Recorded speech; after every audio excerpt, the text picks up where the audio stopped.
Assalamualaikum warahmatullahi wabarakatuh. Halo teman-teman semuanya. Kembali lagi dengan saya Putri Amisa Asyura dengan NIM 2301635. Saya berasal dari Prodi Pendidikan Bahasa dan Sastra Indonesia.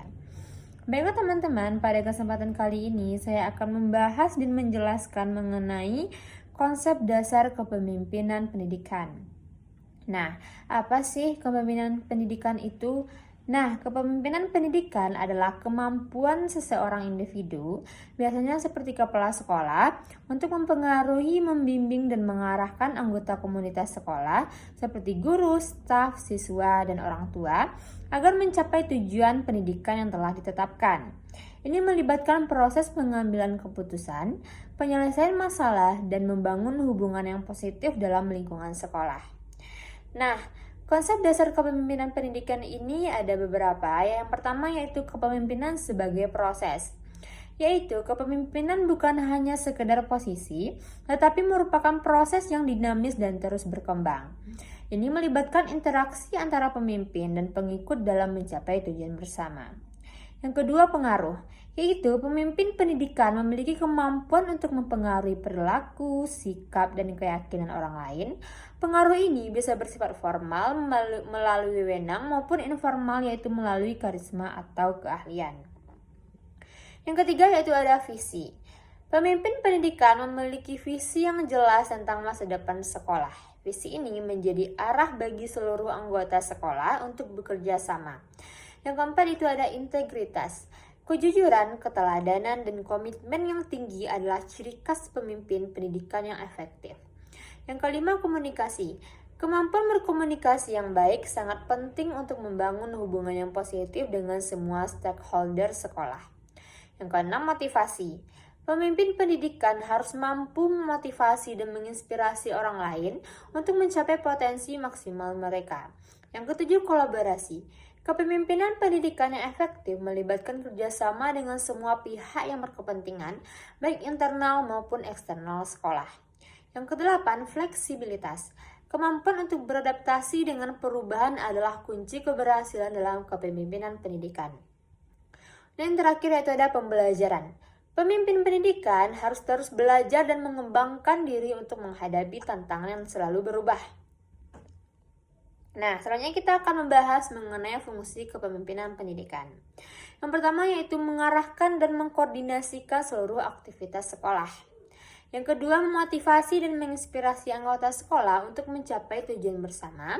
Yang ketiga, memberikan arahan dan dukungan kepada anggota sekolah dalam melaksanakan tugasnya. Yang keempat, meningkatkan kualitas pendidikan melalui inovasi dan pengembangan. Lalu membuat keputusan yang tepat dan strategis untuk kepentingan sekolah. Dan yang terakhir yaitu membina hubungan yang baik dengan semua stakeholder sekolah. Nah, mengapa sih kepemimpinan pendidikan itu sangat penting?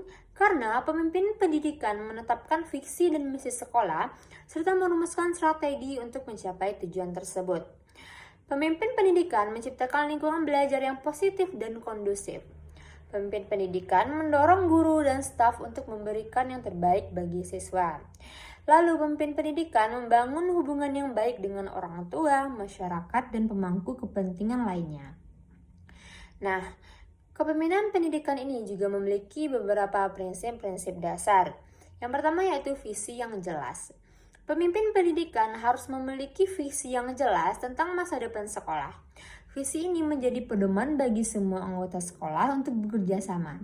Visi yang kuat memberikan arah dan tujuan yang jelas bagi seluruh kegiatan sekolah. Yang kedua, integritas. Kejujuran, keteladanan, dan komitmen yang tinggi adalah ciri khas pemimpin pendidikan. Integritas membangun kepercayaan dan menghormati dari semua pihak. Pemimpin yang memiliki integritas akan menjadi panutan bagi anggota sekolah. Yang ketiga, komunikasi efektif. Kemampuan berkomunikasi yang baik sangat penting untuk membangun hubungan yang positif. Komunikasi yang terbuka dan jujur membantu menyelesaikan masalah dan mencapai kesepakatan. Pemimpin yang komunikatif mampu menyampaikan pesan dengan jelas dan persuasif. Yang kelima, motivasi. Pemimpin pendidikan harus mampu memotivasi dan menginspirasi orang lain untuk mencapai potensi maksimal mereka. Nah, motivasi yang tinggi akan meningkatkan kinerja dan produktivitas anggota sekolah. Pemimpin yang memotivasi menciptakan suasana kerja yang positif dan menyenangkan. Yang keenam, kolaborasi. Kepemimpinan pendidikan yang efektif melibatkan kerjasama dengan semua pihak yang berkepentingan. Kolaborasi membantu membangun konsensus dan mencapai tujuan bersama. Pemimpin yang kolaboratif mampu melibatkan semua pihak dalam pengambilan keputusan. Yang ketujuh, fleksibilitas. Kemampuan untuk beradaptasi dengan perubahan adalah kunci keberhasilan dalam kepemimpinan pendidikan. Lingkungan pendidikan selalu berubah, sehingga pemimpin harus siap menghadapi tantangan baru. Pemimpin yang fleksibel mampu menyesuaikan diri dengan kondisi yang dinamis. Lalu yang terakhir ada pembelajaran berkelanjutan. Pemimpin pendidikan harus terus belajar dan mengembangkan dirinya. Pembelajaran berkelanjutan membantu pemimpin tetap relevan dan up to date dengan perkembangan pendidikan. Pemimpin yang terus belajar menjadi contoh bagi anggota sekolah untuk selalu mengembangkan diri. Nah, gaya kepemimpinan kepala sekolah sangat berpengaruh terhadap suasana dan kinerja sekolah. Gaya kepemimpinan yang berbeda akan menghasilkan hasil yang berbeda pula. Berikut beberapa gaya kepemimpinan kepala sekolah yang umumnya. Yang pertama yaitu gaya otoriter. Ciri dari gaya otoriter ini yaitu kepala sekolah mengambil semua keputusan sendiri tanpa melibatkan anggota sekolah. Kelebihannya yaitu keputusannya cepat, strukturnya jelas, namun kekurangannya yaitu kurang demokratis, dapat menurunkan motivasi anggota sekolah. Yang kedua yaitu ada gaya demokratis. Ciri dari gaya demokratis ini yaitu kepala sekolah melibatkan anggota sekolah dalam mengambil keputusan. Kelebihannya itu meningkatkan motivasi, kreativitas, dan rasa memiliki. Namun kekurangannya yaitu proses pengambilan keputusan bisa lebih lama. Yang ketiga yaitu ada gaya laissez-faire. Ciri dari gaya ini yaitu kepala sekolah memberikan kebebasan penuh kepada anggota sekolah untuk bekerja. Kelebihannya meningkatkan kreativitas dan inisiatif, namun kekurangannya yaitu kurang ada arahan, dapat menimbulkan kekacauan. Yang keempat yaitu ada gaya transformasional.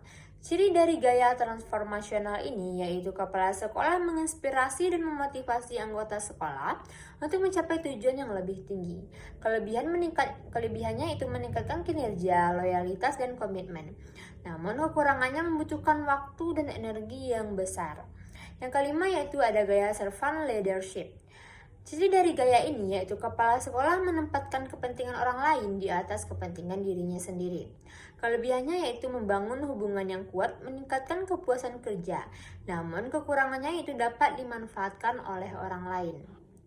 Nah, faktor yang mempengaruhi pilihan gaya kepemimpinan ini yang pertama yaitu kepribadian kepala sekolah, seperti minat, nilai, dan gaya komunikasi kepala sekolah. Yang kedua yaitu situasi sekolah. Besar kecilnya sekolah, tingkat kesulitan tugas, dan budaya sekolah.